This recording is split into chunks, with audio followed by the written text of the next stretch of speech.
కీర్తన మొదటి వచనం చదువుకున్నాం. యెహోవా దయాళుడు, ఆయనకు కృతజ్ఞతాస్తుతులు చెల్లించుడి, ఆయన కృప నిరంతరం ఉండు. ఇక్కడ మొట్టమొదటి వాక్యంలో యెహోవా దయాళుడు, ఆయనకు కృతజ్ఞతాస్తుతులు చెల్లించుడి అని చెప్పి కీర్తనకారుడు చెప్పాడు. దేవుడు ఎలాంటి వాడో, ఆయన యొక్క మనసు ఎలాంటిదో, ఆయనలో ఉన్నటువంటి లక్షణం ఎలాంటిదో కీర్తనకారుడు తెలియజేస్తున్నాడు. ఆయన దయాళుడు అని చెప్పి తెలియజేస్తున్నాడు.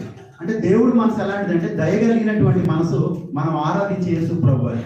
ఆయన దయగలిగిన వాడు కాబట్టి ఏదైనా తోటలో ఆదాము అవ్వలు పాపం చేసినప్పుడు వారు చేయకముందే చెప్తాడు, మీరు ఈ పండు తిను దినమున నిశ్చయంగా మరణిస్తారని చెప్పి చెప్తాడు. కానీ వారు తిన్న తర్వాత మరణించలేదు.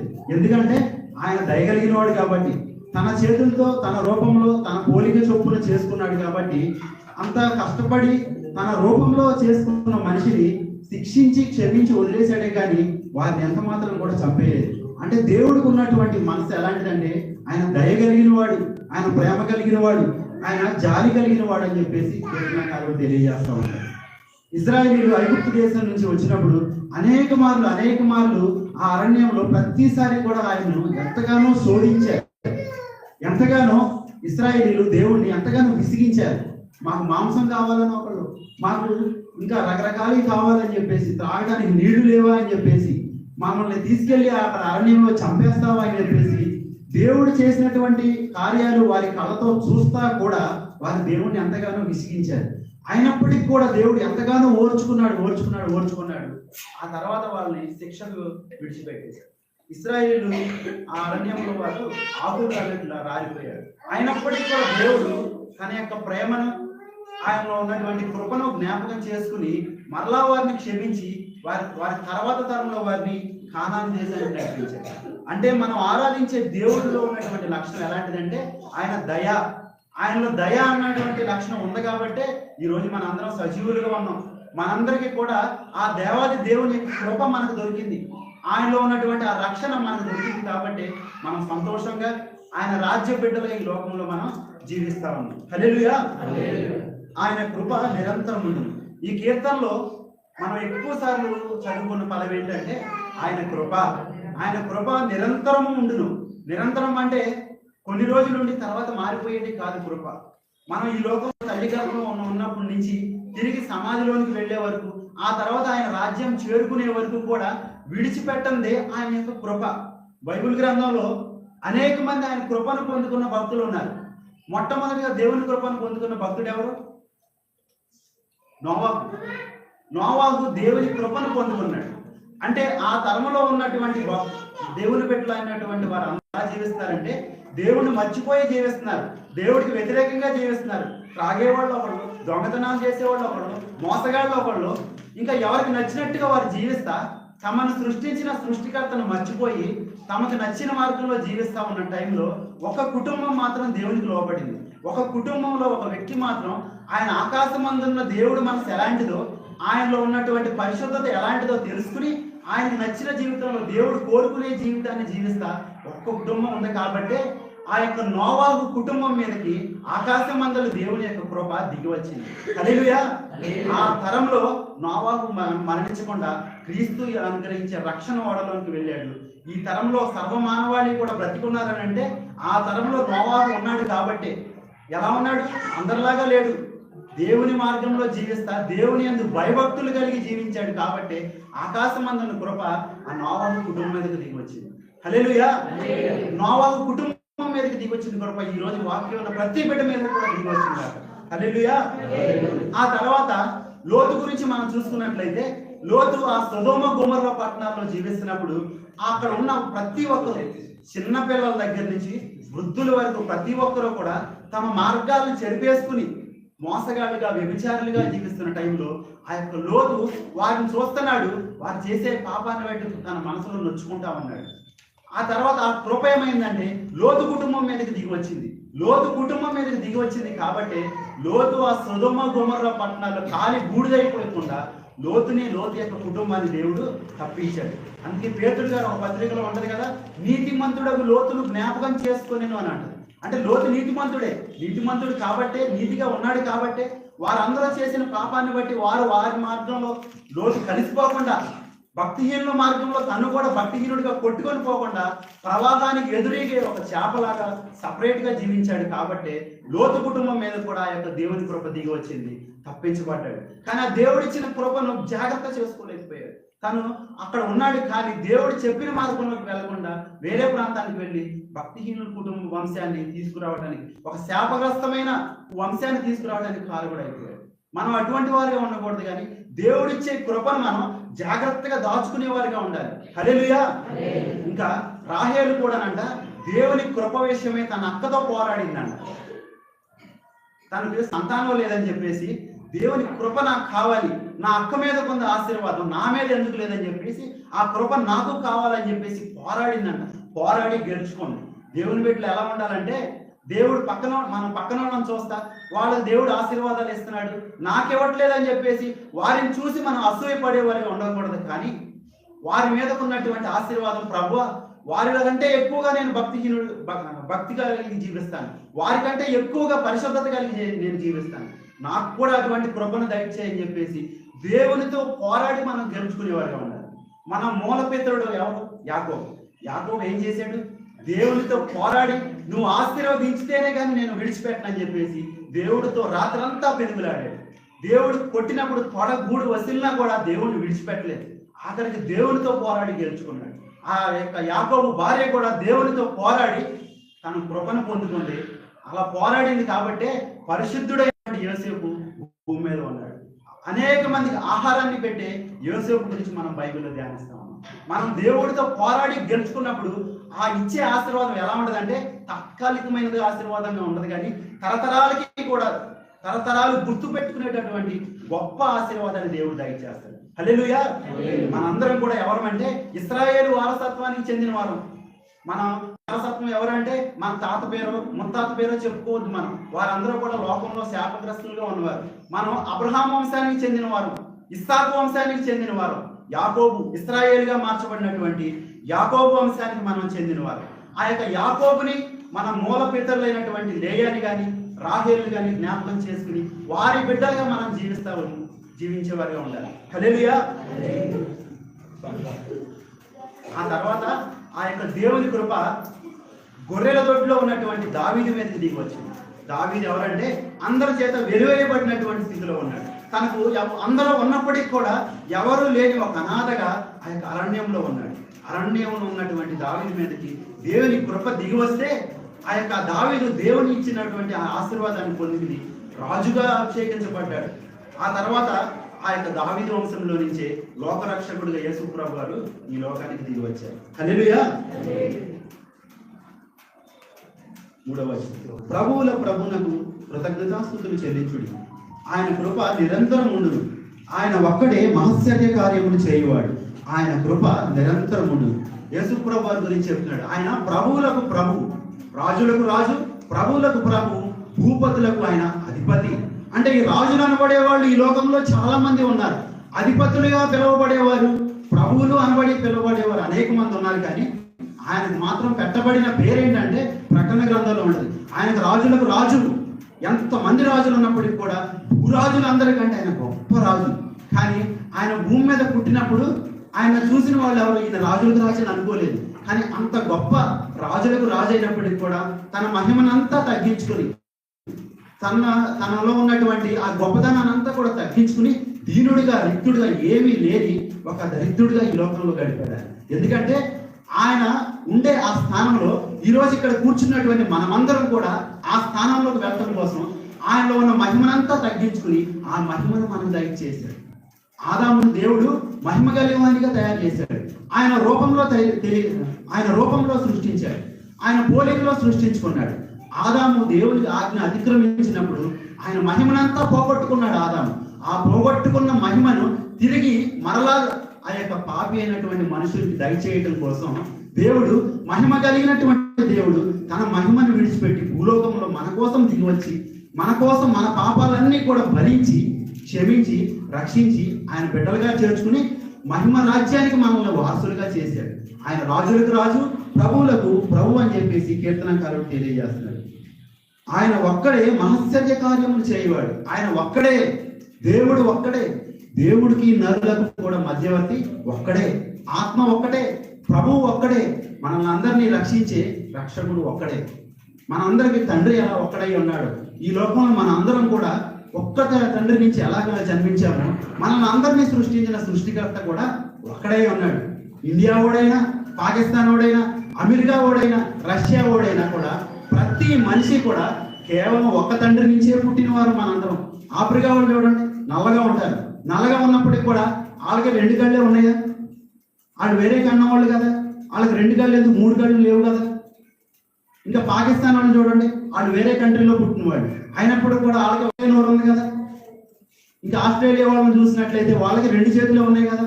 ఇప్పుడు మనల్ని అందరినీ కూడా ఒకటే దేవుడు సృష్టించకుండా ఇండియా వాళ్ళని ఒక దేవుడు, అమెరికా వాళ్ళని ఒక దేవుడు, రష్యా వాళ్ళని ఒక దేవుడు సృష్టించినట్లయితే అందరికీ ఒకలాగా ఉన్నాం కదా, ఒకే డిజైన్ ఉండదు కదా. ఇప్పుడు రకరకాల కార్లు మనం బయట చూస్తూ ఉంటాం, తయారు చేసి ఉంటాయి. ఒకళ్ళు తయారు చేసిన కార్లు ఒక రకం ఉంటాయి, వేరే ఒక కంపెనీ వాళ్ళు మ్యానుఫ్యాక్చరింగ్ చేసినటువంటి కార్లు మరొకలాగా ఉంటాయి. అంటే వీళ్ళందరి కార్లు ఒకటే డిజైనర్ కాదు కాబట్టి వాడు చేసినట్టుగా నేను చేయకూడదని చెప్పేసి వీరు మరొకలాగా తయారు చేస్తారు. ఇప్పుడు ఇండియా వాళ్ళని ఒక దేవుడు లేదా ఆఫ్రికా వాళ్ళని ఒక దేవుడు కనుక సృష్టించినట్లయితే ఇండియా వాళ్ళ దేవుడు 2 చేతులు పెట్టాడు కాబట్టి నేను 3 చేతులు పెడతానని చెప్పేసి ఆఫ్రికా వాళ్ళకి 4 చేతులు పెట్టేవాడు. లేదా 2 కాళ్ళు ఎందుకు పెట్టాలి, ఆ ఇండియా వాళ్ళ దేవుడు 2 కాళ్ళు పెట్టాడు కాబట్టి నేను 3ో లేదా 4ో పెడతాననేవాడు. ముందు 2 కాళ్ళు పెట్టాడు కాబట్టి ఇండియా వాళ్ళ దేవుడు మేము మాత్రం 4 కాళ్ళు పెడతామని చెప్పి ఆఫ్రికా వాళ్ళ దేవుడు 4 కాళ్ళు పెట్టేవాడు. కానీ ప్రపంచంలో ఉన్న ఏ మనిషినైనా చూడండి 2 కళ్ళే ఉంటాయి, ఒకటే ముక్కు ఉంటుంది, 2 చెవులే ఉంటాయి, 2 చేతులు 2 కాళ్ళే ఉంటాయి. అంటే దీని అర్థం ఏంటంటే ప్రతి మనిషిని సృష్టించిన సృష్టికర్త ఒక్కడే కాబట్టి, ఒక్కడే తండ్రి నుంచి మన అందరం వచ్చాం కాబట్టి, ఒక్కడే మూల పురుషుడైన ఆదాము నుంచి మన అందరం కూడా సృష్టించబడ్డాం కాబట్టి భూమి మీద ఉన్న సర్వ మానవాళి కూడా ఒకేలాగా ఉన్నారు. హల్లెలూయా. 5వ వచనం, తన జ్ఞానం చేత ఆయన ఆకాశమును కలుగజేసింది, ఆయన కృప నిరంతరం ఉంది. ఆయన భూమిని నీళ్ల మీద పరిచినవాడు, ఆయన కృప నిరంతరం ఉంది. ఆయన గొప్ప జ్యోతులను నిర్మించినవాడు, ఆయన కృప నిరంతరం ఉంది. ఇక్కడ దేవుడు సృష్టి గురించి మాట్లాడుతూ ఉన్నాడు. ఆది కాండంలో దేవుడు మొట్టమొదటిగా ఏమి సృష్టించాడు, భూమి ఆకాశాలు సృజించాడని చెప్పేసి బైబిల్లో మొట్టమొదటి వాక్యం మనం తీయంగానే కనిపించేటటువంటి మాట, దేవుడు భూమి ఆకాశాన్ని సృజించాడు. అంటే ఇంకా అప్పటికి మనుషులు ఎవరు రాలేదు. భూమిని సృష్టించిన తర్వాత మనుషుల కోసం ఏం చేశాడు, ఆయన సముద్రాలను సృష్టించాడు. ఆ తర్వాత గడ్డిని, విత్తనాలు ఇచ్చే ఫలవృక్షాలన్నింటినీ కూడా సృష్టించాడు. ఆ తర్వాత మన కోసం వెలుగునివ్వటం కోసం పగటి నేరుటకు సూర్యుడిని, రాత్రి నేరుటకు చంద్రుడిని, నక్షత్రాలను సృష్టించాడు.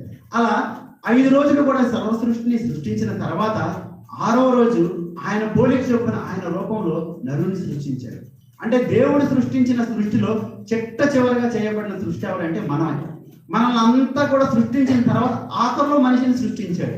ఎందుకంటే ఒకవేళ మొట్టమొదటి మనిషిని చేశారని ఉంటే మనుషులు ఏమనుకునేవారంటే దేవుడు ఈ భూమిని అంతా సృష్టించడానికి నా సహాయం తీసుకుని సృష్టించాడు, నా హెల్ప్ తీసుకునే ఈ సూర్యుడిని, చంద్రుడిని నా సలహా తీసుకునే చేసాడు అని చెప్పేసి మనుషులు అలా కల్పించుకుంటారు. కాబట్టి అంతా సృష్టించిన తర్వాత ఆఖరిలో దేవుడు నరుని సృష్టించాడు. వీటన్నిటిని కూడా ఎలా సృష్టించాడంటే తన జ్ఞానం చేత దేవుడు పగటి నేలటానికి సూర్యుడిని, రాత్రి నేలటానికి చంద్రుడిని, ఋతువులను, మనకు ఆహారాన్ని ఇవ్వడానికి ఫలవృక్షాలన్నింటినీ, ఇంకా మన కోసం సృష్టిలో ప్రతి ప్రాణిని సృష్టించిన తర్వాత ఆఖరిలో సృష్టించాడు.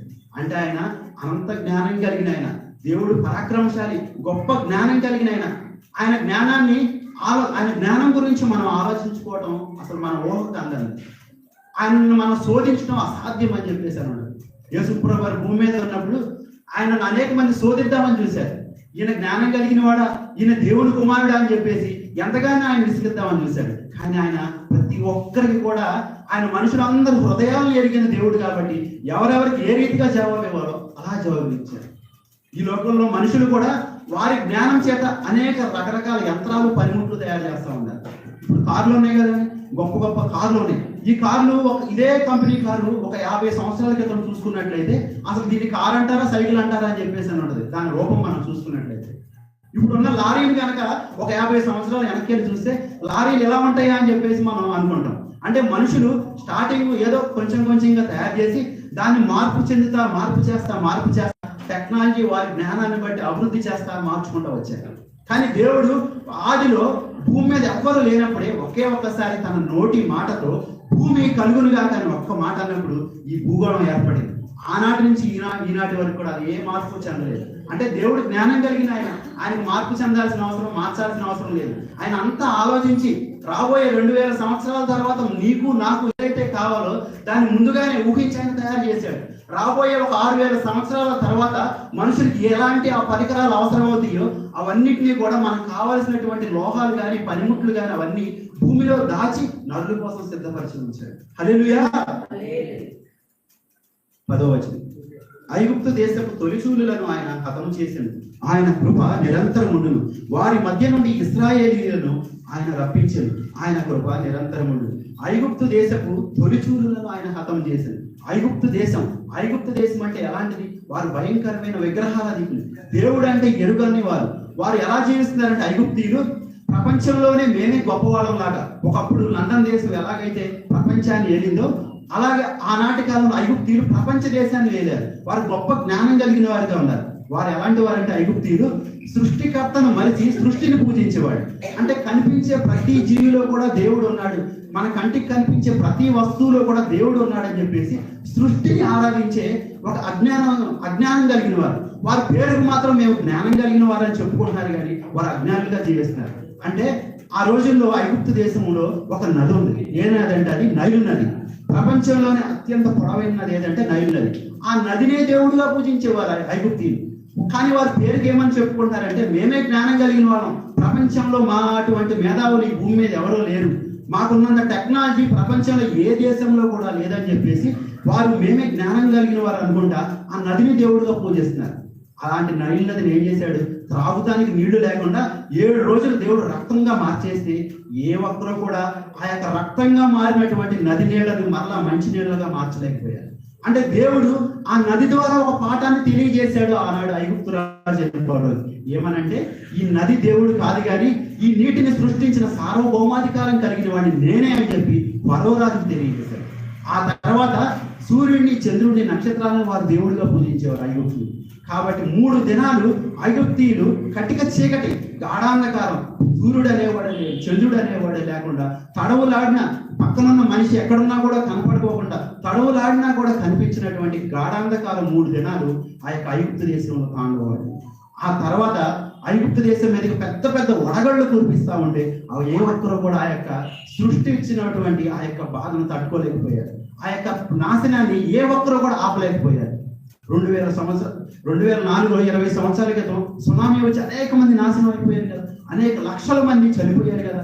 ఈ న్యూస్ లో చెప్తున్నారు 20 ఏళ్ళు నేటికి ఆ యొక్క ప్రమాదం, ఆ యొక్క ఉప్పెను సంభవించండి. అలా ఈ లోకంలో వచ్చే ప్రమాదాన్ని ఏ ఒక్క మనిషి ఆపలేడు. ఎందుకంటే ఈ సర్వసృష్టిని సృష్టించి సర్వసృష్టి మీద అధికారం కలిగిన దేవుడు ఒకే ఒక్క దేవుడు, ఆయన యేసు ప్రభువారే. ఆ యేసు ప్రభువులో ఉన్నటువంటి లక్షణాలు ఆనాడు ఐగుప్తు రాజు అయిన ఫరోకు దేవుడు తెలియజేశాడు. ఏమని? ఐగుప్తు దేశపు తొలిచూలులను ఆయన హతం చేశాడు. తొలిచూలు అంటే మొట్టమొదటి పుట్టినటువంటి ప్రతి బిడ్డని కూడా ఆయన హతం చేశాడు. ఎందుకనంటే ఆయన ఎందుకు హతం చేశాడంటే మరణం మీద కూడా అధికారం కలిగిన వాడిని నేనే అని చెప్పేసి ఆనాడు ఐగుప్తు రాజుని ఫరోకు తెలియజేయడం కోసం ప్రతి ఇంట్లో కూడా ఒక్కొక్క కుమారుడు, జ్యేష్ఠ కుమారుడు చనిపోయినప్పుడు ఏ ఒక్కరు కూడా చనిపోయిన ఆ వ్యక్తిని తిరిగి మరలా బ్రతికించలేకపోయారు. ఆనాడు ఐగుప్తు రాజుని ఫరోకు బుద్ధి చెప్పాడు. యెహోవా ఎవడో, యెహోవా నేను ఎరుగనని చెప్పన్నాడు. యేసు ప్రభు ఎవరో నాకు తెలియదు అన్నాడు. తెలియదు అన్న ఫరోకి తెలియజేసి నిజమైన దేవుడిని, సృష్టికర్తను, భూమి మీద, ఆకాశం మీద, సూర్య చంద్ర నక్షత్రాలు, పశు పక్షాదులు ప్రతి దాని మీద, అంత మాత్రమే కాదు కానీ మనుషుల యొక్క ప్రాణం మీద కూడా అధికారం కలిగిన దేవుణ్ణి నేనే అని చెప్పేసి ఆనాడు ఐగుప్తు రాజైన అన్యరాజైన ఫరోకి, ఒక విగ్రహారాధికుడు, దేవుడు ఎవరో తెలియని వ్యక్తి తెలియజేశాడు. మనం ఆరాధించే దేవుడైన యేసు ప్రభువారు ఆయన భూమి మీద 33.5 సంవత్సరాల కాలంలో ఆయన కేవలం 3.5 సంవత్సరాలు మాత్రమే ఆయన పరిచర్యను భూమి మీద ప్రారంభించారు. 3.5 సంవత్సరాల్లో పరిచర్య చేశారు. ఆ 3.5 సంవత్సరాలు ఆయన కళ్ళు లేని వారికి కళ్ళు ఇచ్చారు, చనిపోయిన వారిని లేపారు. అంటే మరణం మీద కూడా ఆయన అధికారం కలిగిన వ్యక్తి. కుష్ఠరోగులను స్వస్థపరిచారు, దొంగలను క్షమించారు, వ్యభిచారులను క్షమించారు, ప్రతి ఒక్కరిని కూడా క్షమించి అన్నిటి మీద అధికారం కలిగిన వ్యక్తి. సముద్రం మీద వెళ్తుంటే సముద్రమా ఆగు అని చెప్పాను కానీ ఆ యొక్క సముద్రం శాంతించింది. అలా అన్నిటి మీద అధికారం కలిగిన వ్యక్తిని నేనే అని చెప్పేసి ఆయన తెలియజేశారు. ఈ రోజు ఇక్కడ కూర్చుని మనందరం కూడా సృష్టికర్తను ఆరాధించేవారు. మనం సర్వసృష్టిని సృష్టించినటువంటి గొప్ప దేవుడైనటువంటి యేసుక్రీస్తుని ఆరాధించేవారు మనకంటే ధన్యులు ఈ భూమి మీద లేదు. దావీదు అంటాడు కదా ఒకసారి, యెహోవా తమకు దేవుడుగా గల జనులు ధన్యులు. ఈ భూమి మీద ఎవరు ధన్యులు, ఎవరు గొప్పవారంటే సీఎంలా పిఎంలా లేదా అనేక కోట్ల ఆస్తి కలిగినటువంటి ముఖేష్ అంబానీ గొప్పవాడు అని అంటే వారెవ్వరూ కాదు. కానీ తినటానికి నీకు ఆహారం లేకపోయినప్పటికి కూడా, సరైన వస్త్రాలు నీకు లేకపోయినప్పటికి కూడా యేసు ప్రభువుని ఎవరైతే కలిగి ఉంటారో వారే ఈ భూమి మీద ధన్యులు. హల్లెలూయా. ఈ కీర్తన మనం ఎక్కువ కనిపించే మాట ఏంటి? ఆయన కృప నిరంతరం ఉండును. అపొస్తలుల కార్యాలు 11:23 చదువుకున్నాం. అపొస్తలులు 11:23.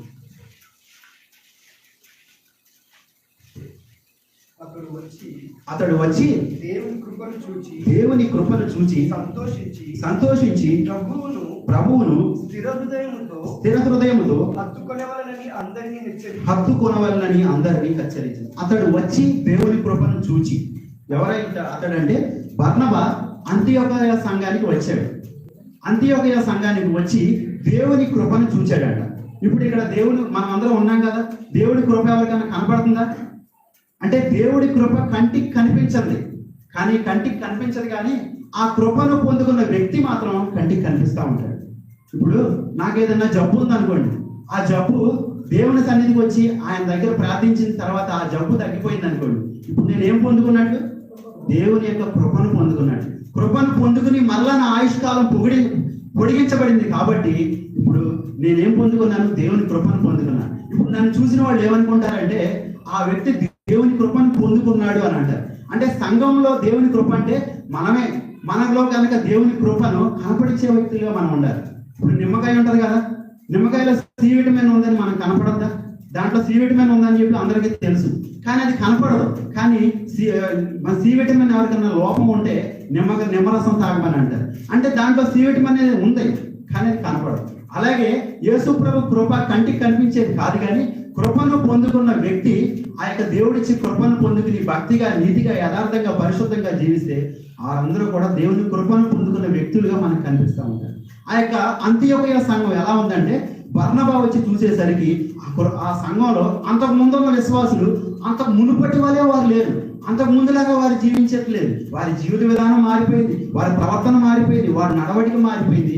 వారు అప్పటి వరకు జీవించే పాత జీవితాన్ని విడిచిపెట్టి పరిశుద్ధులుగా, క్రీస్తు బిడ్డలుగా జీవిస్తున్నారు. కాబట్టి బర్నబా వచ్చి అంత్యోకయ సంఘంలో ఉన్న ప్రతి బిడ్డని, ప్రతి విశ్వాసిని చూసి ఆ సంఘం మీద దేవుని యొక్క కృప ఉందని చెప్పేసి వారిని హెచ్చరించి, ఇలాగే మీరు భయభక్తులతో దేవుని కృపను కాపాడుతూ జీవించండి అని చెప్పేసి వారి కోసం ప్రార్థించి వెళ్ళిపోయారు. ఈరోజు క్రీస్తు జీవం గల దేవుని సంఘంలో ఈ నూతన సంవత్సరంలోకి వెళ్ళబోయే ముందు మనందరం కూడా ఆ యొక్క కృపను దేవుడు ఇప్పటికే మనకు ఆ కృపను అనుగ్రహిస్తే ఆ కృపను మనం కాపాడుకునే వారిగా ఉండాలి. బైబిల్ గ్రంథంలో సౌలు అనే ఒక ఆయన ఉన్నాడు. గాడిదలు కాసుకునే ఆయన దేవుడు, ఆయన కృప గాడిదలు కాసుకునే సౌలు మీద దిగి వచ్చి రాజుగా అభిషేకిస్తే ఆయన ఆ సౌలు అనే రాజు దేవుడిచ్చిన కృపను నిరర్థకం చేసుకున్నాడు, వేస్ట్ చేసేసుకున్నాడు. ఆ కృప ఏమైందంటే సౌలు మీద ఉన్న కృప ఆ తర్వాత వెనకున్నటువంటి దావీదు మీదకి వెళ్ళిపోయింది. దావీదు మీదకి ఆ కృప వచ్చిన తర్వాత దావీదు ఏం చేశాడంటే దేవుడిచ్చిన కృపను గట్టిగా పట్టుకున్నాడు, దేవుడిచ్చిన కృపను జాగ్రత్తగా దాచుకున్నాడు. ఆయన తర్వాత ఆ కృప ఏమైందంటే ఆయన పిల్లల మీదకి వచ్చింది. ఆ తర్వాత ఆ కృప ఏమైందంటే వారి పిల్లల మీదకి వచ్చింది. అలా తరతరాలు దావీదు మీద ఉన్నటువంటి కృప వారి పిల్లల మీదకి వెళ్ళింది. ఈనాటి వరకు కూడా ఉంది. అంత మాత్రమే కాదు, భూమి, ఆకాశం, సూర్య చంద్రులు ఇవన్నీ కూడా మన కంటికి కనిపించే సృష్టి అంతా ఉన్నంత కాలం కూడా ఆ యొక్క దావీదు కుటుంబం మీద ఆ కృప నిలిచే ఉంటుంది. హల్లెలూయా. మనం ఎలా ఉండాలంటే ఈరోజు దేవుడు ఇచ్చినట్టు కృపను జాగ్రత్త చేసుకుంటూ కృప వెంబడి కృపలోకి మనం వెళ్ళినట్లయితే ఈ కృప మనతో మాత్రమే ఉండదు, మన తర్వాత మనం మరణించిన తర్వాత మన పిల్లల మీదకి వస్తుంది, వారి పిల్లల మీదకి వస్తుంది. అలా యేసుక్రీస్తు రాకడ వరకు కూడా ఆ కృప ఆ బిడ్డల మీద నిలిచే ఉంటుంది. అటువంటి కృప ఈరోజు వాక్యం ఉన్న ప్రతి బిడ్డకి కూడా దేవుడు దయచేయుగా. ఆమేన్. ఈ కొద్ది మాటలు దేవుడు దీవించుగా. వందనాలు వరాలు పంచే నీ గుణ సంపన్నతకు